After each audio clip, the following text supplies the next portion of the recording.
Brought to you by 5paisa.com. Investing made easy and rewarding. Download the app now. नमस्कार, मैं हूं आलोक जोशी और आप देख रहे हैं बिज अड्डा। और बिज अड्डा में आज हम बात करेंगे एक बड़ी मायूसी की।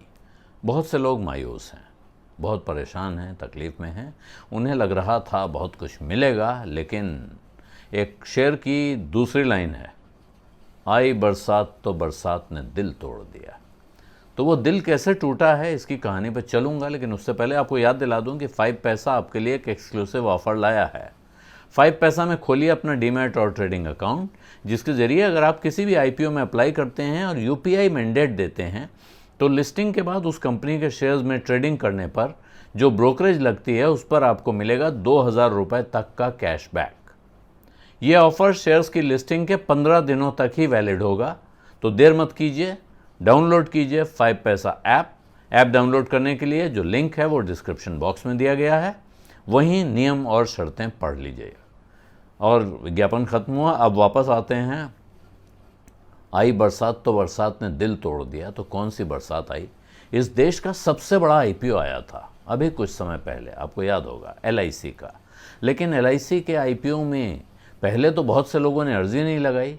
जिन लोगों ने लगाई, क्योंकि इतना बड़ा आईपीओ था, तो जिन लोगों ने लगाई, जिनके भरोसे वो आईपीओ पूरा भरा, ओवर सब्सक्राइब हुआ, जब लिस्टिंग हुई तो उनका दिल टूट गया, क्योंकि शेयरों में रिटर्न नहीं है। जहां से वो इशू हुए थे उससे नीचे पहुंच गए। तो तब से एक नई उम्मीद खड़ी हुई, बाज़ार में एक नई हवा चली कि भाई ऐसा है कि शायद एलआईसी और भारत सरकार मिलकर कुछ ऐसा करेंगे कि आपके नुकसान की भरपाई हो जाए। सरकारी कंपनियों में आमतौर पे पुरानी परंपरा है बहुत मोटा मोटा डिविडेंड देने की। 100%, 500%, 1000% तक के डिविडेंड देखे गए हैं। 10 रुपये का शेयर है एलआईसी का, अगर 100% का डिविडेंड होता तो 10 रुपये, 1000% का होता तो 100 रुपये, 10,000% का होता तो 1000 रुपये। जब ये जो अगर आपको मिल गया होता कोई भी ऐसा, इतना मतलब 1000 रुपये या 10,000% की बात नहीं है, लेकिन अगर 100 रुपये का डिविडेंड दे देती कहीं कंपनी, बड़ा डिविडेंड होता कंपनी के लिए, तो लोगों को राहत मिलती कि भाई कुछ मिला और आगे भी मिलेगा। केवल मिला नहीं, आगे भी मिलेगा, कंपनी मोटा डिविडेंड देती है। लेकिन जब नतीजे आए हैं, आज कंपनी के चौथी तिमाही के नतीजे आए हैं, तो वहाँ जो डिविडेंड मिला है उसे देखकर बहुत से लोगों का मतलब बिल्कुल, जिसे मैंने पहले ही कह दिया कि आई बरसात तो बरसात ने दिल तोड़ दिया। तो कंपनी ने 10 रुपये के शेयर पर 1.5 रुपये डिविडेंड देने का ऐलान किया है। तो 1.5 रुपये आप जानते ही हैं कि इसमें ऊँट के मुंह में जीरा भी कहना ठीक नहीं है।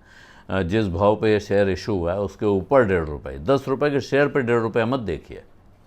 949 रुपये पर जो शेयर इशू हुआ था उसमें 60 रुपये का डिस्काउंट था पॉलिसी होल्डर्स के लिए, उस पर यानी 870-80 रुपये के ऊपर, 890 रुपये के आसपास भी जिसको मिला है उसके लिए भी ये क्या 1.5 रुपया, 100 रुपये मिलता तब भी वो कहता क्या मिला भाई 900 रुपये पे, आप तो कह रहे हो कि 1000% है, लेकिन हमने तो 900 रुपये लगाया था, इस पर 100 ही मिला है, वो अलग बात होती। लेकिन अब ये जो डिविडेंड मिला है इसका अर्थ साफ है कि वो डिविडेंड वाली उम्मीद जो थी वो आपको छोड़ देनी होगी। अब देखें कि कंपनी का हुआ क्या है। तो इस क्वार्टर में कंपनी ने 2409 करोड़ रुपए का प्रॉफिट दिखाया है। नेट प्रॉफिट है ये, जो पिछली तिमाही के मुकाबले, यानी पिछले साल जो इसी तिमाही में जो उनका मुनाफा हुआ था उससे ये करीब 18.25% लोअर है, 18.25% नीचे है। पिछली बार इसी तिमाही में 2917.33 करोड़ रुपए का प्रॉफिट हुआ था। हालांकि पूरे साल का प्रॉफिट जो रिपोर्ट हुआ है वो देखेंगे तो वो है 4043 करोड़ के थोड़ा ऊपर, जो कि पिछले साल के मुकाबले यानी फाइनेंशियल ईयर 2021 के मुकाबले लगभग 39.4% ऊपर है। तो ये आप पूरे साल का देखेंगे तो आपको अच्छा लगेगा। और जो इस तिमाही में चौथी तिमाही यानी जनवरी, फरवरी, मार्च, ये चौथी तिमाही होती है किसी भी फाइनेंशियल ईयर की, उसके दौरान कंपनी की जो कुल आमदनी है, जो पैसा कंपनी के पास आया है, वो 2,11,471 करोड़ रुपए है, जो कि पिछले साल के मुकाबले यानी पिछले साल के इसी पीरियड के मुकाबले लगभग 12% का उछाल है, 11.64% हाई है। तो कोई ऐसी निराशाजनक चीज़ नहीं है इन नतीजों में। कारोबार में थोड़ा बहुत ऊपर नीचे होता रहता है, लेकिन एक चिंता इस कंपनी को लेके बनी हुई है कि ये कंपनी अपना मार्केट शेयर धीरे धीरे गंवा रही है।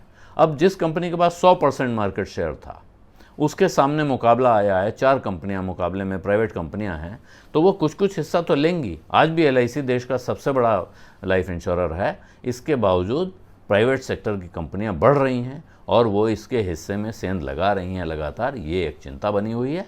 इसके अलावा इन नतीजों के आधार पे आप कहें कि LIC की परफॉर्मेंस बड़ी ख़राब है, वो जायज़ नहीं होगा, वो ठीक नहीं होगा। तो LIC पे जो मोटी विशेषज्ञों की राय है वो यही है, जो पहले दी गई थी उसी राय को आगे बढ़ाते हैं कि अभी बहुत जल्दी 3 महीने 6 महीने इस तरह के नतीजों से इस कंपनी के बारे में अंदाज़ा नहीं लगाना चाहिए। आपने अगर लिस्टिंग में कमाई होगी ये सोच के LIC में पैसा लगाया था, 6 महीने में डबल हो जाएगा ये सोच के लगाया था, तो आपने तब गलत किया था। अब आप दूसरी गलती मत कीजिएगा ये सोच के कि अब तो बेकार है, इसको बेच देना चाहिए, जो भी मिलता है ले लें। हालांकि ये करके अगर आप इससे बेहतर कोई अच्छी कंपनी, अच्छी अपॉर्चुनिटी आपको मिल रही है, वहाँ पैसा लगाना चाहते हैं तो वो कर सकते हैं। लेकिन अगर आपको वो नहीं सूझ रहा है, सिर्फ गुस्से में निकाल देना चाहते हैं, तो वो काम आपको नहीं करना चाहिए। बिज़ अड्डा में आज इतना ही। अब इजाज़त दीजिए। धन्यवाद, नमस्कार।